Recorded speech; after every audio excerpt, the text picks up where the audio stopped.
So I was scrolling through social media the other day and I came across an advert for some in-ears. Now what intrigued me about these in particular was they were less than £5, so I thought, bugger it, I'm gonna buy a pair. Now these are the KZ Audio EDX Pro X's and I bloody love them. Now you see, I've never ordered anything from Temu or AliExpress, so I'm surprised they even showed up, but to be honest, I couldn't quite believe the quality. Now prices seem to be kind of all over the shop, but looking around online, on the KZ Music Store website, these EDX Pro X's in clear with no microphone are retailing for 77 quid. So I can't confirm whether these are authentic or not. However, for less than £5, these are some of the best headphones I have listened to. Don't get me wrong, quite bass heavy, so not the best shout for referencing.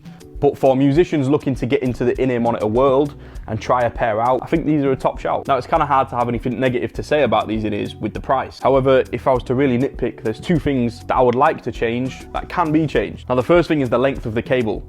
I'm not a very tall chap at 5'10". However, if I wanted to use these straight out of the box, I'd have a hard time as there's not much wiggle room to plug into a pack. Now, obviously there are other cables you can buy and switch them out to fix this. Now, the next and only other negative I really have to say is that I wish there was some sort of movable clip on the back of the ears. Sometimes when you've got them around the back of your neck, you want to be able to pull them tight around the back. Unfortunately, there's no way to do this. But again, you can purchase a clip for next to nothing and fix this issue. Now, I've done a bit of testing between my usual in-ears, shout out Cosmic, and the KZs, and they're not really comparable. You see, these are molded to my ears.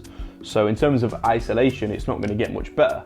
However, surprisingly, I'd say if we put these as a 10, the KZs sit at a comfortable 5 or 6. Again, thanks to the interchangeable buds that come in the kit, it's quite easy to get a nice snug fit in there to try and maximize that isolation. So my final thoughts is that they're really a bit of a no-brainer. Now I know that there's a lot of other generic in-ears out there, but for the price, I feel like it's a great way for people to get started and try out the world of in-ears without having to splash a load of cash. Now as always, I appreciate you watching this video and I'll see you in the next one.